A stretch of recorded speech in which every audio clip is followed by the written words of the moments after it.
Next one. Would you be okay with your friend doing business with your enemy? You asking me? Yeah. I can't go to the Max B party because you're my friend. Yeah. Why? Because you my friend. What? Yeah. Talk about it. I heard some shit about you. I heard some shit about you on the internet. About me too, man.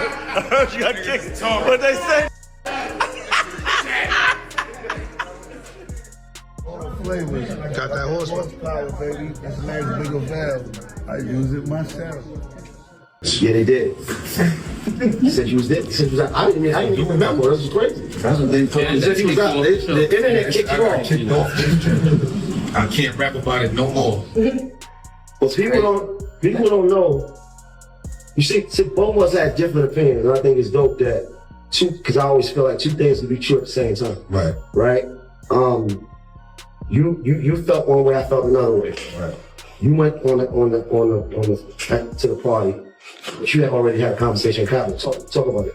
Yeah, I feel like I never was around him, Max. You know what I'm saying? Like, but we had our own relationship through who we know or whatever. And me being around Jim as long as I've been around Jim, and Jim being around my moms and my kids, and you know what I'm saying? Like, I gotta holler at Capo, like, yo, bro, how you feel about that? Because I got invited directly, like, you know what I'm saying? Like, so I'm gonna definitely have that convo with bro before I just pop up and he gotta hear about it. That's just me. No, it's definitely honoring, bro. And I think, like I was saying, like me and Fad was talking earlier, as individual men, we don't always have to have the same opinion, right? I felt like because the relationship I didn't built with Cap over the last 5 or 6 years, that I just felt like it wasn't in me to go stand next to anybody he had an issue with or whatever, because the relationship is strong and it's past. Man, this whole situation looking wild right now. This gotta be either the smartest podcast rollout ever, or somebody working at the Let's Rap About It podcast is packing their desk tonight. There ain't no way this wasn't planned out, because the timing is just too crazy. Last week, after Mino refused to pull up to Max B's welcome home party out of respect for his bond with Jim Jones, the internet started buzzing heavy. But then the next day, Dave East popped up at Max's dinner like it was nothing, smiling and chilling like the room wasn't filled with tension. That alone had the streets talking loud. Some folks jumped online saying Dave East was moving disloyal, while others defended him saying, Dave don't have beef in this. Dave did records with Max B, he cool with him. And honestly, they had a point. Dave never had problems with Max, so why would he skip a dinner he was personally invited to? And trust me, Dave East made it clear he wasn't stressing about no drama. He wasn't even entertaining all that chatter. He knew he was cool with Max B, he knew he was cool with the people around Max, and he knew they were probably gonna bump into each other that same weekend anyway. That's exactly why Dave laid out his dinner fit like it was the first day back to school. This man came ready. Dave kept telling them straight up, I know how this rap game moves. 1 week, everybody yelling at each other. The next week, they back shaking hands like nothing ever happened. And the only person who ends up looking silly is the one who picked a side too fast. This man been saying that non-stop. Then yesterday, that brand new podcast episode leaked, and whoever leaked it knew exactly what they were doing because the audio was crazy. Yeah, they did. He said you was dead. He said you was out. I didn't even remember. This was crazy. That's what they told me. He said you was out. The internet kicked you off. I can't rap about it no more. But people don't know. You see, both of us had different opinions, and I think it's dope that because I always feel like two things can be true at the same time. Right. Right?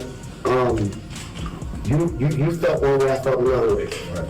You went to the party, but you had already had a conversation. Talk about it. Yeah, I feel like I never was around him, Max. You know what I'm saying? Like, but we had our own relationship through who we know or whatever.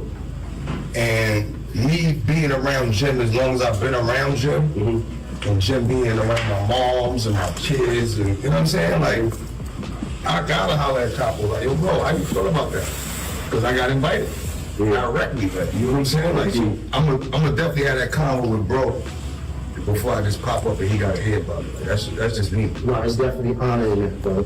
And I think, like I was saying, like me and Fad was talking earlier, as individual men, we don't always have to have the same opinion, right? I felt like because of the relationship I didn't build with Captain over the last 5 or 6 years, that I just felt like it wasn't in me to go stand next to anybody he had an issue with or whatever, because the relationship is strong and it's past.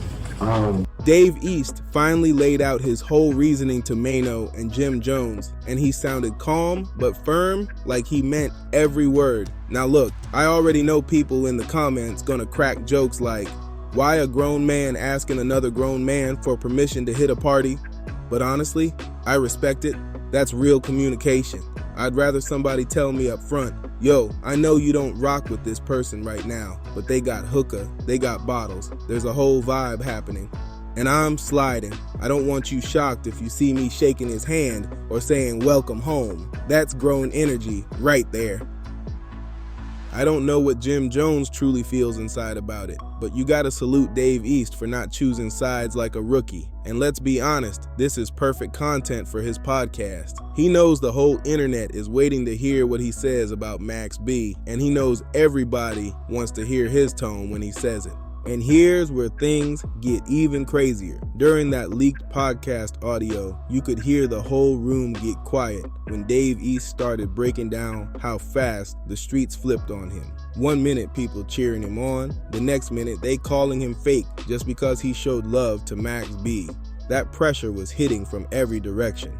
Dave explained that as soon as the photos dropped from Max B's dinner, his phone blew up nonstop. Folks texting him like he just committed a crime, asking why he pulled up, who invited him, who he sat next to, all types of questions. He said it felt like he betrayed somebody just by showing face, and he wasn't having that at all. He was at the Jets game. Yeah. Yesterday. Now, Mano, you were there, and people were believing people that y'all thought went together. Right, absolutely not. I didn't even see him. People gotta understand it's an 80,000 stadium. You know, and the reason why it was such a big deal is because you have because I let's said, rap about it with Jim Jones. Right. Understand that I got a relationship with him. So my whole thing is this: I really understand that I don't come from the same world a lot of people come from. If I got a relationship with you that extends past professionalism and it's personal, I'm at your home and I know your parents, right? I just don't feel right if you at odds with somebody else, right? Knowing that we got a personal relationship, going out my way to go congregate or party with them, right? Now, that's a choice. Seeing them somewhere else is not, right? Because two things can be true at the same time.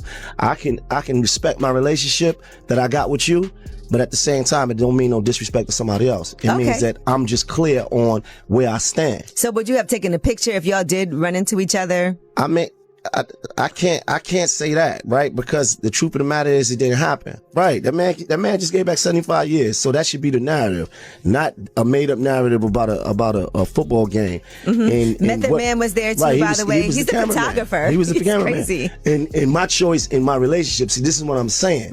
If my relationship with you is more than professional, then I'm gonna respect my relationship. That's just who I am as a man. What if you had, because you and Max B were cool before all this. Yeah, we was cool. He started a lot of people don't know he started his career by coming to Brooklyn to record with us. Right. Early on, before his affiliation with Jim Jones. This is a fact. So what does that mean for that relationship then? Because you guys did have a friendship too. But it's never been this extensive as the relationship that I got with Capo. Now listen to this. I don't think no man would feel no way about that because it's respect. I'm saying this is a man that I break bread with. We get money together. We got business together. We do family things together, right? So that relationship flourished in the last 5 years to a different level. Okay. So that's just the same as mine as me and you, right? Our relationship, I'm at your home. I know your parents. That's a different level of relationship. Right. I can't, my principle is not going to allow me to just, go out my way to congregate with people that you feel like you got a problem with, even if I'm not pumping that, even if I think that the problem should be over. Yeah. Which you do think. Right, because But that's not me. That's not my call. It's not your call. You would like it to be over, and you 100%. Yes. Okay. I would love for all of New York to be because Max B aligned. has said that he squashed things with Jim Jones. Right. But Jim Jones has not yet squashed. But I'm the one that been out here pumping New York unity for the last 5, 6 years, 7 years or whatever. So I would love if that was a perfect world. But check this out. That's not my call. And I can't tell another man how to handle his issues. All I can do is say, look, this is the side that my relationship flourished on this side. And then he told Mino and Jim straight, I'm cool with both of you, and I'm cool with Max. I'm not burning no bridges for problems that I wasn't even part of. And that hit the room heavy because he wasn't lying. He's right in the middle of 2 different camps, and he's still trying to move like a grown man without getting sucked into old drama.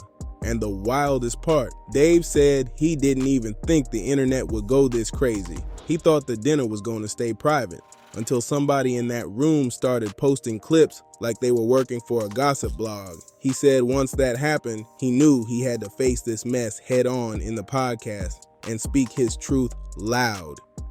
But the part that had everybody's jaw on the floor was when Dave East finally revealed what happened before he even walked into that dinner. He said people around the city were already whispering, trying to make it seem like he was choosing sides before he even picked out his outfit.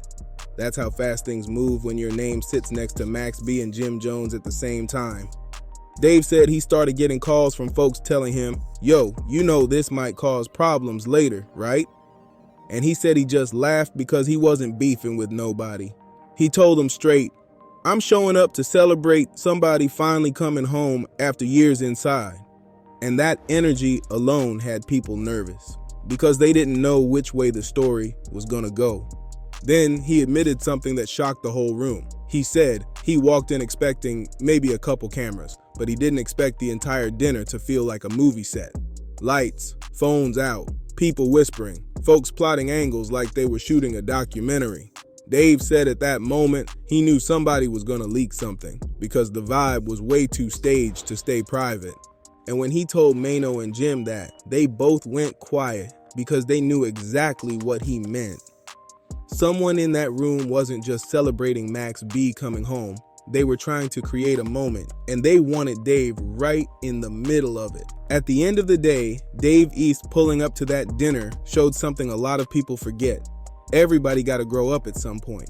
Nobody out here is fighting, nobody is wilding out, and nobody is trying to end up in jail at this age. Most of these dudes are touching 40s and 50s now, and the history they carry shouldn't run their whole future. If Jim Jones could make peace with French Montana after everything that went down, there's no reason he can't eventually sit down with Max B too. It might take time, but trust, the moment is coming. I can even see Max B hopping on Let's Rap About It sooner than people think. Jump in the comments and tell me what you think about Dave East giving Jim the heads up. And make sure you subscribe to Dripzine, share this, drop a comment, hit like, and help the algorithm push this video by clicking that hype this video button. Thank you.